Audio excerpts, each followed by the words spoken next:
Hello, and welcome to Archfelder's Hacks with Archfelder and his amazing hacks. The Shaman is a class I'd have barely even considered making a guide about in Warlords of Draenor, but some changes in the current expansion have made the class arguably the best one in the game for the use of exploits. The Shaman currently has the best mobility in the game for a ranged class, and has a broad variety of unique and interesting abilities.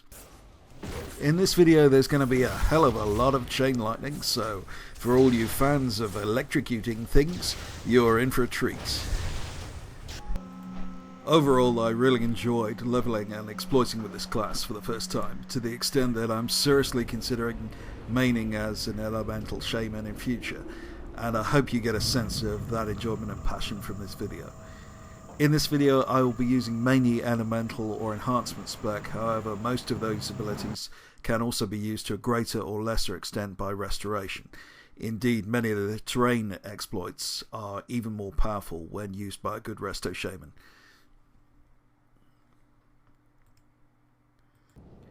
Here in Alterac Valley at Stonehearth Outpost, there's an opportunity to jump on this wall bracket and out of the range of melee, making your character very hard to kill, and this is illustrative of one of the very many uses of Gust of Wind, one of the most powerful mobility talents in the game currently for exploiters. Standing on this bracket will often allow you to freecast and attack a large number of players simultaneously with your area of effect abilities, often doing top DPS even with low eye level and undeveloped artifacts.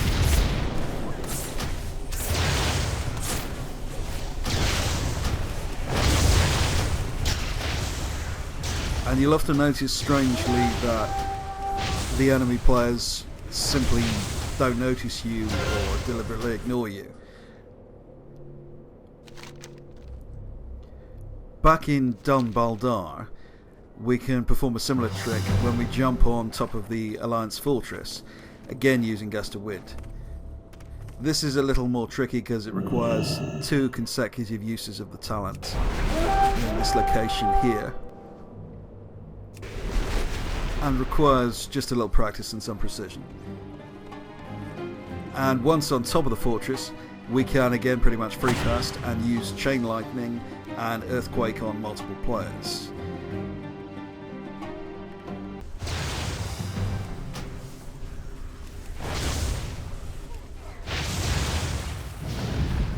It's too far away.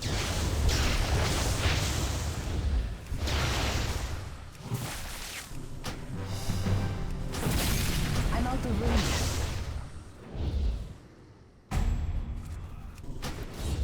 I need to target. If you do get targeted by range attacks, it is quite simple to get out of line of sight and heal yourself. It's too far away.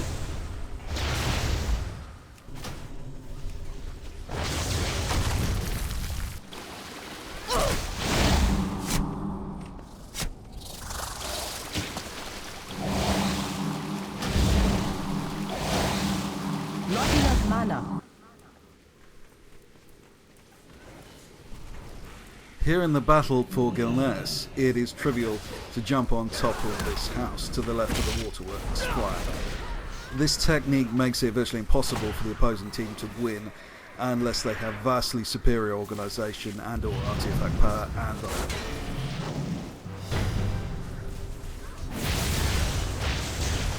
The Shaman can usually heal themselves through ranged attacks.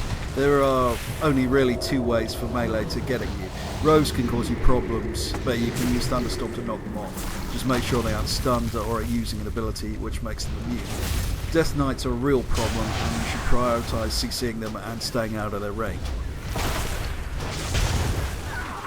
Now, for many players, the main reason to roll a Shaman is to annoy people by blowing them off the edge of cliffs using Thunderstorm, as I'm illustrating here. At least in the case of immature sociopaths like myself. Now, most sophisticated players aren't quite as easy to trick and will generally attack you from the front. But the Honor level 28 talent Travelling Storms allows us to use the ability more effectively. This talent was designed to trigger Thunderstorm on other players, but also, probably due to poor coding, works on totems and other objects. Using this macro, we can trigger Thunderstorm on our resonance totem, the one directly in front of me here. And the Demon Hunter doesn't anticipate the knockback coming from behind him and has no chance.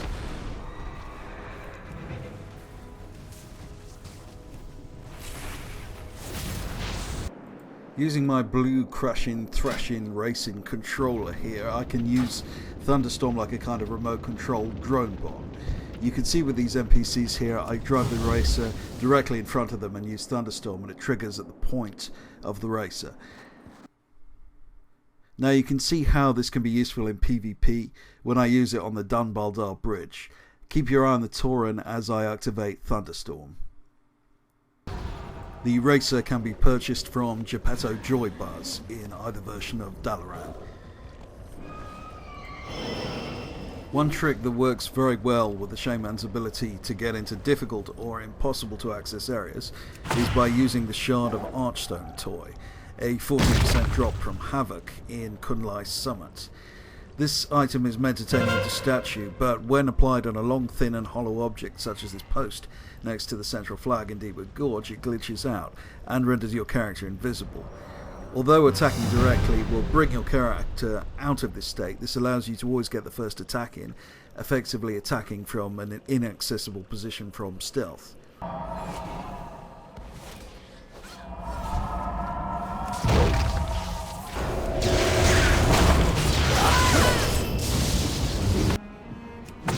The following trick depends upon manipulating the level 75 Primal Elementalist talent. If I call out my Fire Elemental, it does about 70,000 damage per attack, naturally double the amount when it crits. Now, if we use the Primal Elementalist talent, that amount goes up to 125,000 per regular attack and over 250,000 when critting. Now, the trick here is to call out the Elemental, then switch the talent to another one in the 75 tier, and that's currently either Elemental Fusion or Elemental Blast. And then we can get the benefit of both talents, as the enhanced DPS from the Elemental persists through the talent change. A significant overall DPS increase.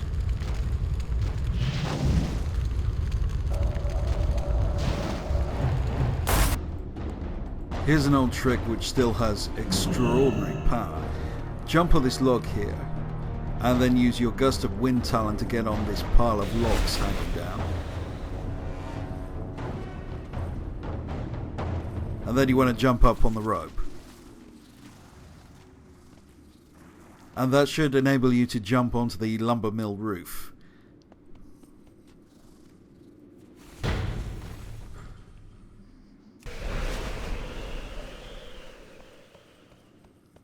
And this will allow you to attack from range. And also allows you some line of sight protection, making it almost impossible for you to be killed up there. I need to target something first.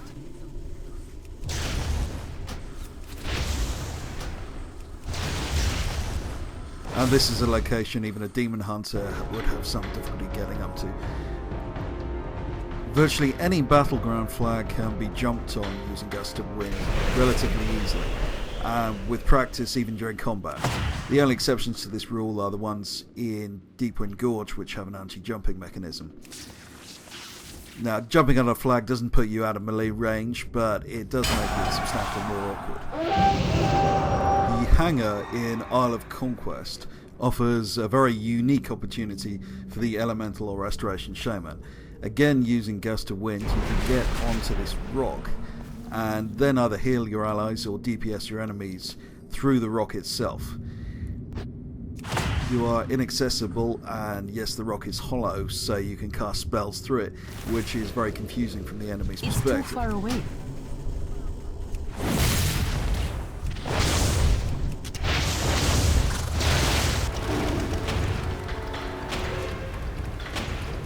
Now, the enhancement Shaman has an ability called Fury of Air, which can be glitched to be very useful in PvE or PvP. Simply enter a battleground and activate the ability during the start of the battleground while the preparation buff is still active. Fury of Air normally provides you with a damage-dealing aura that drains Maelstrom, cancelling itself at 0. Something about the preparation buff allows Fury of Aura to persist indefinitely without costing you any resources. It's a free DPS increase. And this glitch is somewhat useful in PvP, though Fury of Air cancels on death, so be careful. You can of course simply leave the battleground and Fury of Air will remain on your character indefinitely. And aside from being a DPS increase, it has all kinds of uses because it allows you to do damage in situations where it would normally be impossible. For example, you can attack and aggro mobs while still mounted, and this has amazing goal farming potential. Also in certain situations, it will allow you to kill mobs while AFK.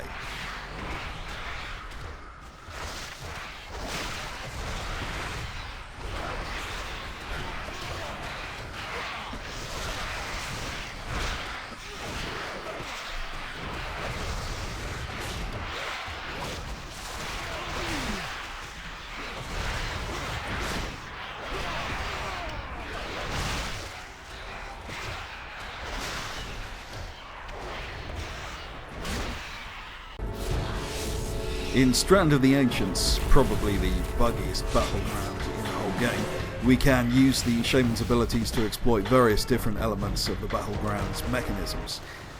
Gust of Air will allow the Shaman to jump over every single gate, as I'll demonstrate here.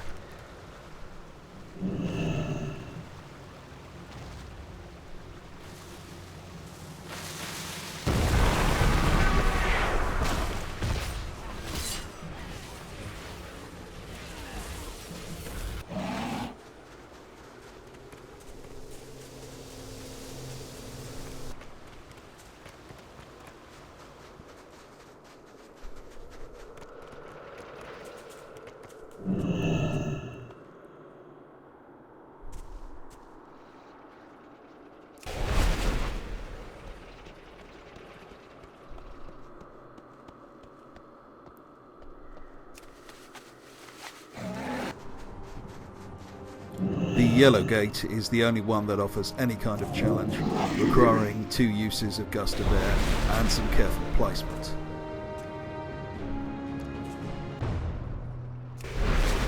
Three elemental or restoration shamans could theoretically win the game in 2 minutes.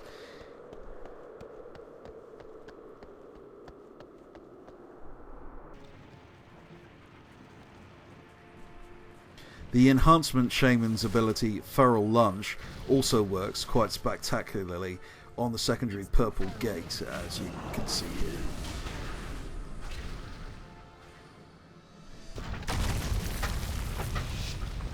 Finally, the elemental shaman's earthquake ability can be exploited at the start of whichever round it is your team is defending.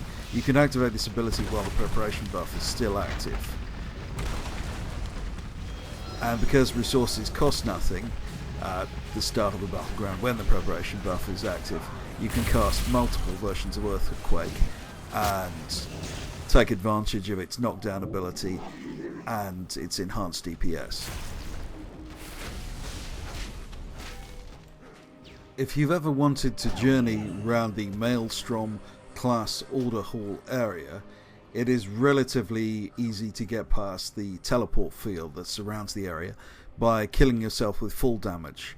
And in Ghost form, the teleport field doesn't operate, and you can wander around to your heart's content.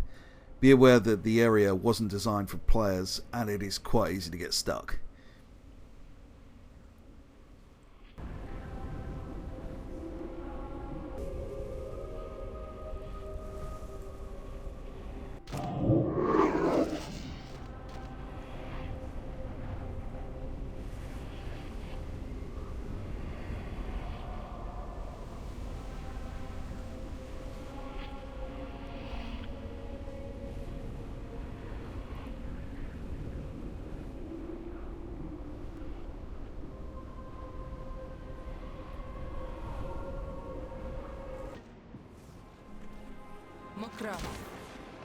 May the spirits watch over you.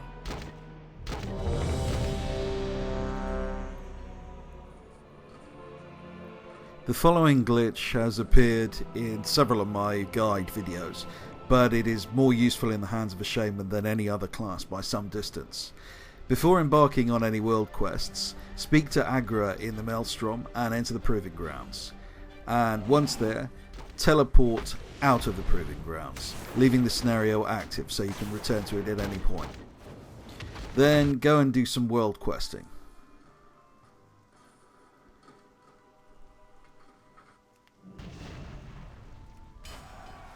And any time you need to, you can return to the Proving Grounds.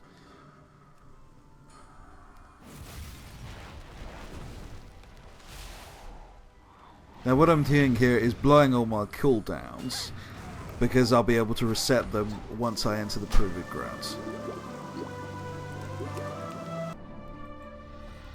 Greetings. And once you return to the Proving Grounds, you can grab some health stones, and when you start the trial countdown, you will restore your health to 100% and crucially reset all of your cooldowns. Now the Shaman has so many of these that this really speeds up the whole questing process.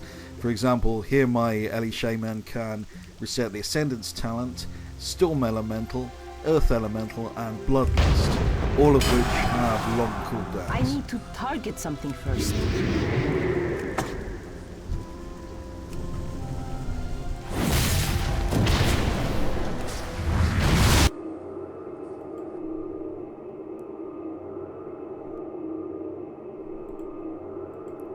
Finally, I'm going to cover one of the oldest exploits known in World of Warcraft, the use of the spell Farsight. Now, since Warcraft's origins, players have been using Farsight to explore locations that are otherwise inaccessible to players. If you ever wondered what lay beyond the horizon, Farsight allows you to see. The power of Farsight lies in a glitch in its implementation, one that was never ever fixed and has persisted for so long many don't even know that it was never meant to work that way. Farsight can be cast multiple times and with some practice can be used to penetrate walls, even in instances.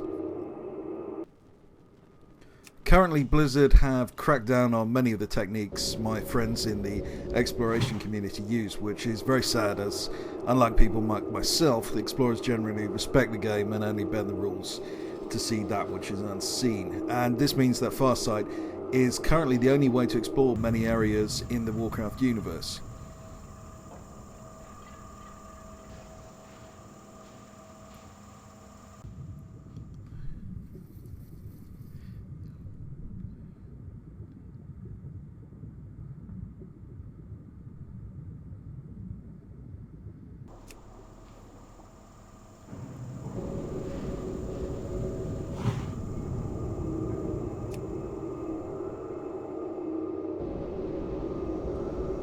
Now I'd just like to finish with an interesting discovery I found in the deeprun tram aquatic area. It's a tiny nugget of lore. Virtually every little secret in Warcraft has been ruthlessly exposed over the years, but I have never seen this one mentioned anywhere. Whilst filming footage for this video, I came across a flag on this sunken ship down here. Now, this isn't a generic model. I've never seen any such flag anywhere in Warcraft, so this probably goes way back to the origins of the game. And some googling revealed that the white unicorn symbol on the flag was used in Warcraft 2 to adorn the ships of High Elves. And possibly this may have something to do with the fact that the deeprun trend was originally meant to connect Ironforge with Teldrassil. If you know anything about this, please leave a comment below. I'd love to have some light shed on this mystery. So that concludes this guide. Now I'm going to be uploading some astonishing new material in the near future, so you may wish to subscribe to avoid missing out. Thank you for watching. This has been Archvalder.